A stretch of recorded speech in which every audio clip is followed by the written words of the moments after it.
ఆయన ఇచ్చిన కృపను బట్టి దేవాది దేవునికి నేను వందనాలు తెలియజేసుకున్నాను. మరి 15వ కీర్తన భాగాన్ని ధ్యానం చేసుకుందాం. ఈ కీర్తన భాగాన్ని దావీదు మహారాజు గారు వ్రాశారు. అంతకు ముందు కీర్తన కూడా దావీదు మహారాజు గారే రాశారు. అయితే 14వ కీర్తన 15వ కీర్తన రెండు పక్కనే రాసిన దాంట్లో ఒక గొప్ప సత్యం ఏముందంటే 14వ కీర్తన భాగంలో దేవుణ్ణి అంగీకరించని మనిషి, మానవుడు, దేవుడు లేడు అనుకునేవాళ్ళు, అంటే స్వాభావికంగా మనిషి యొక్క ఆలోచన విధానం ఎలా ఉంటుంది, ఎలా బ్రతుకుతాడు, ఎలా జీవిస్తాడు, ఎలా ఉంటాడు అనేది చెప్తే 15వ కీర్తన భాగం క్రీస్తులో ఉన్న మనిషి ఎలా బ్రతుకుతాడు, ఎలా జీవిస్తాడు అనే విషయం గురించి చెప్పారు. అర్థమైందా డిఫరెన్స్? 14వ కీర్తనలో స్వాభావికంగా మనిషి ఎలా ఉంటాడు, దేవుడు లేడు, లేదా తన స్వంత చిత్తం మీదో లేకపోతే తన స్వంత బలం మీదో ఆధారపడి మనిషి, దేవుని నమ్మని మనిషి ఎలా ఉంటాడు అనేది ఉంటే 15వ కీర్తనలో ఏముంది? క్రీస్తును అంగీకరించిన వారు, క్రీస్తును తన సొంత రక్షకునిగా అంగీకరించిన వారి బ్రతుకులో ఎలా ఉంటుంది, వారు ఎలా జీవిస్తారనేది తెలియజేశారు. అయితే ఫస్ట్ వచనం చదివేటప్పుడు నాకు చాలా అంటే ఏమంటాం,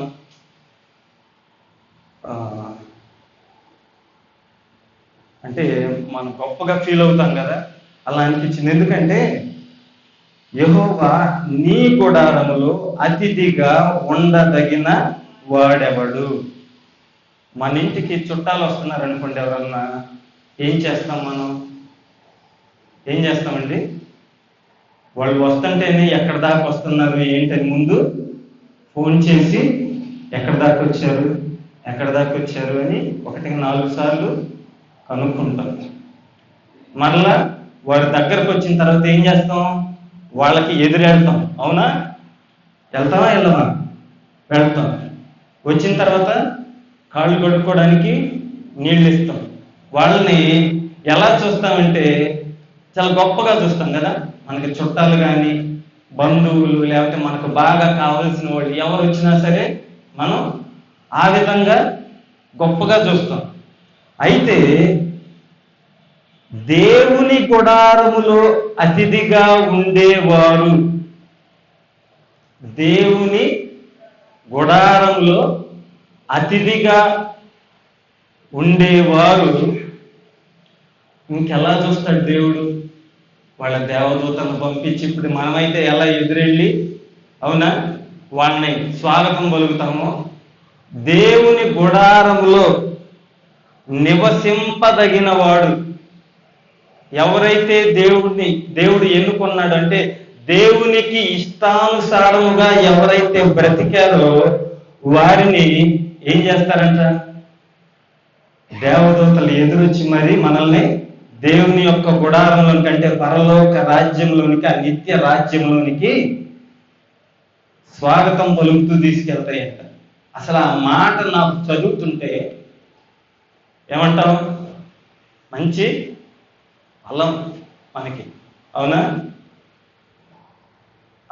ఆయన యొక్క పరిశుద్ధ పర్వతము మీద నివసింపతగిన వాడు ఎవడు?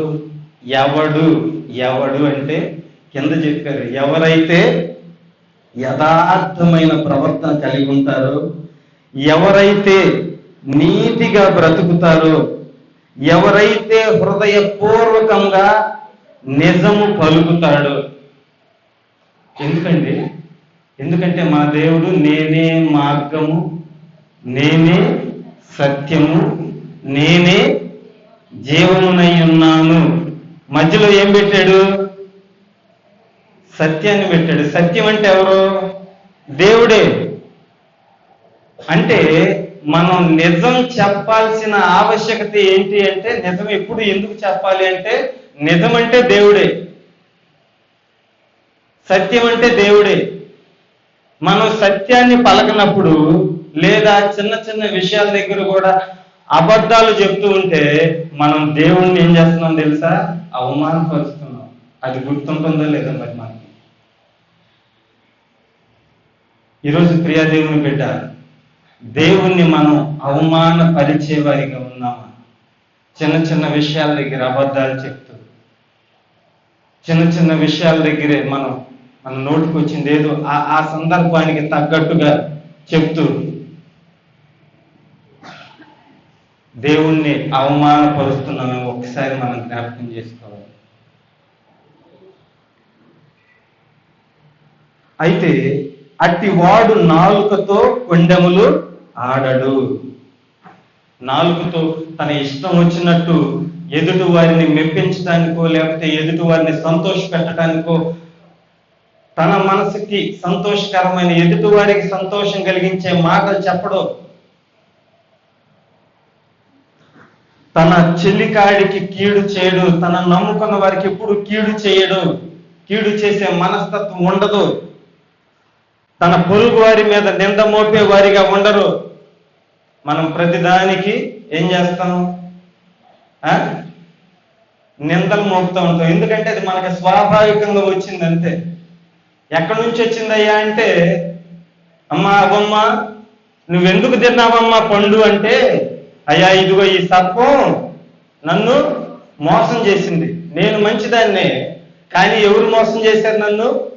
సర్పం. ఇప్పుడు నింద ఎవరి మీద వేసింది? అవ్వమ్మ సర్పం మీద వేసింది. అయ్యా మరి నువ్వెందుకు తిన్నావయ్యా ఆదాము అంటే, ఇదిగో నువ్వు నాకు ఇచ్చావే. అవునా? ఇదిగో నువ్వు నాకు ఇచ్చావే నోతా పూట ఉండడానికి, ఇదిగో ఏమి తినమంటే తిన్నా అంటే ఆయన తప్పు ఒప్పుకున్నాడా? ఒప్పుకోలే. అంటే ఈయన ఎవరి మీద మోపాడు నింద?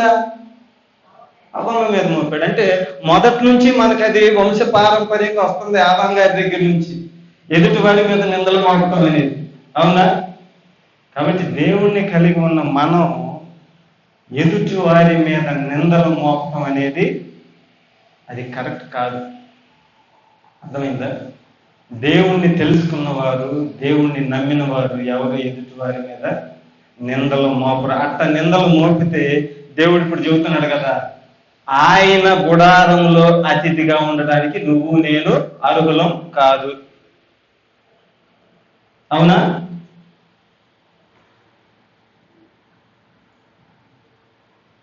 అతని దృష్టికి నీచుడు అసహ్యుడు, అతడు యెహోవా యందు భయభక్తులు గలవారిని సన్మానించును.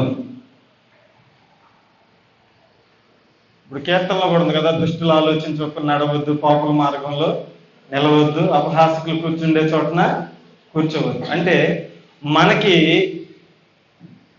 నీచుల్ని ఏం చేయాలంట? దేవుణ్ణి నమ్ముకున్న వారు నీచుల జోలికి, దుష్టుల జోలికి, పాపం జోలికి వెళ్ళకూడదు. దేవుడు కరాఖండిగా చెప్తున్నాడు వాక్యం ద్వారా. అయితే ఎవరైతే దేవుని యందు భయభక్తులు కలిగి ఉంటారో వారిని ఏం చేయాలంట? మనం గౌరవించాలి. సన్మానించడం అంటే గౌరవించడం. వారిని గౌరవించాలి. నిజంగా దేవుని బిడ్డల్ని, దేవుని సేవకుల్ని గౌరవించే వారిగా మనం ఉన్నామా లేదా? ఈరోజు మనల్ని మనం ఒకసారి ప్రశ్నించుకోవాలి. దేవుని బిడ్డల్ని, దేవుని సేవకుల్ని గౌరవించే వారిగా, సన్మానించే వారిగా మన కుటుంబం ఉందా? అదేవిధంగా అతడు ప్రమాణము చేయగా నష్టము కలిగినను మాట తప్పడు.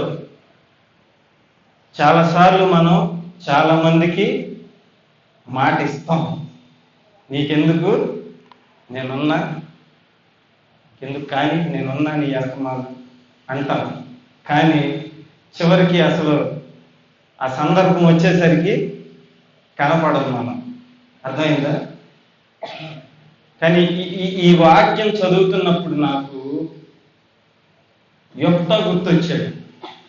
ఎందుకంటే యొప్తా యుద్ధానికి వెళ్ళి వచ్చేటప్పుడు, అయ్యా నేను విజయం సాధించి వచ్చేటప్పుడు నా కళ్ళెదురుగా నా ఇంట్లో నుంచి ఏదైతే ఎదురొచ్చిందో దాన్ని నీకు అర్పిస్తాను నాయనని దేవునితో ప్రమాణం చేశాడా? చేసిన ప్రమాణాన్ని నిలబెట్టుకున్నాడా? నిలబెట్టుకోలేదా? నిలబెట్టుకున్నాడు. కాబట్టి మనం కూడా మన జీవితంలో ఎవరితోనైనా ఒక మాట చెప్పాము అంటే ఆ మాటకి కట్టుబడి ఉండాలి. అందుకే దేవుడు అంటాడు కదా, అసలు నువ్వు ప్రమాణం కూడా కాదు, నువ్వు అవును అంటే అవును, కాదు అంటే కాదు. నీ మాట, నీ ప్రవర్తన అలా ఉండాలి. అదేవిధంగా తన ద్రవ్యము వడ్డీకివ్వడు, నిరపరాధిని చెరుపుటకై లంచము పుచ్చుకొనడు, ఈ ప్రకారము చేయువాడు ఎన్నడును కదల్చబడడు. ఇక్కడ 3 మాటలు ఉన్నాయి. ఒకటి, వడ్డీకి ఇవ్వకూడదు. నిర్గమాకాండంలో ఉందా? 22వ అధ్యాయంలో రాసి ఉంటుంది. లేవీకాండంలో కూడా ఉంటుంది వడ్డీకి ఇవ్వకూడదు అని. అదేవిధంగా లంచము పుచ్చుకోకూడదు. లంచం అంట ఒక మహాజ్ఞానినైనా సరే గుడ్డోని చేసేసిద్ది అంటే, ఇది బైబిల్లోనే ఉందన్నమాట. ఏముంది? లంచం అనేది జ్ఞానిని కూడా గుడ్డివానిగా చేసిద్దంట. కాబట్టి లంచం పుచ్చుకోకూడదు. అంతకు ముందు కూడా నేను ఒకసారి చెప్పినట్టున్నా. చాలా మంది నేను దేవుని నమ్ముకున్నాను, దేవుని బిడ్డలం అంటారు, కానీ ఏం చేస్తాం? మళ్ళీ బయట మన పనులు మనయ్యే. మళ్ళీ దేవుని సన్నిధికి వచ్చిన తర్వాత మాత్రం మళ్ళీ ఆదివారం ఒక్కరోజే, మిగిలిన 6 రోజులు మాత్రం మన ఇష్టం. ఒక్కరోజే దేవుడిది, మిగిలిన 6 రోజులు మాత్రం మన ఇష్టం వచ్చినట్టు మనం ఉండొచ్చు, మన ఇష్టం వచ్చినట్టు చెయ్యొచ్చు. మళ్ళీ ఆదివారం వచ్చి, అయ్యా దేవా నన్ను క్షమించినైనా అనొచ్చు. దేవుడు మనకి అంటే ఎన్నిసార్లైనా క్షమిస్తానన్నాడు, కానీ అలవాటైపోయింది మనకి తప్పులు చేయటం, దేవుని దగ్గరికి రావటం, క్షమాపణ అడగటం. దేవుని బిడ్డ, ఎన్నిసార్లని దేవుడు చూస్తాడు చెప్పండి? నువ్వు చేసిన తప్పునే మరలా చేస్తూ దేవుని సన్నిధికి వచ్చాయ్యా, మళ్ళీ నన్ను క్షమించయ్యా అంటే ఎన్నిసార్లు ఓర్పుగా ఉంటాడు ఆయన. ఏదో ఒక రోజు ఆయన ఉగ్రతకి ఖచ్చితంగా మనం పాత్రులు కావలసి వస్తుంది.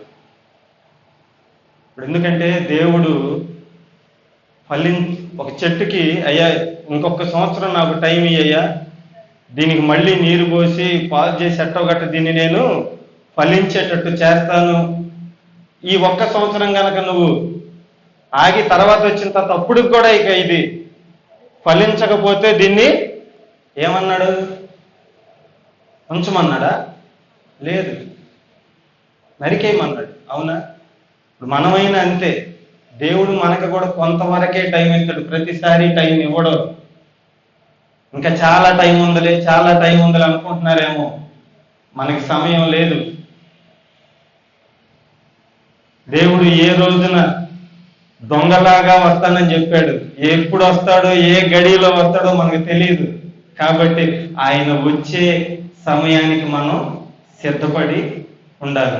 ఎవరైతే ఆ విధంగా, ఇప్పుడు మనం చెప్పుకున్నాం కదా, యథార్థ ప్రవర్తన కలిగి నీతిగా హృదయపూర్వకంగా నిజం పలుకుతూ కొండెములాడకుండా, కీడు చేయకుండా, నింద మోపకుండా, భయభక్తులు గల వారిని సన్మానిస్తూ, నీచుల్ని అసహించుకుంటూ, తను చేసిన ప్రమాణానికి కట్టుబడి ఇవి ఎవరైతే పాటిస్తారో వాళ్ళు సియోనులాగా ఎప్పుడు కదల్చబడరు అని దేవుడు మనకి వాగ్దానం చేస్తున్నాడు. ఆయన గుడారంలో మనల్ని అతిథిగా ఉండనివ్వడానికి ఇష్టపడుతున్నాడు. కాబట్టి మనమందరం కూడా ఆయన గుడారంలో అతిథిగా ఉండాలని ఆశపడదాం. దేవుడు ఈ పరిశుద్ధమైన కీర్తన భాగాన్ని దీవించి ఆశీర్వదించుగాక. ఆమేన్.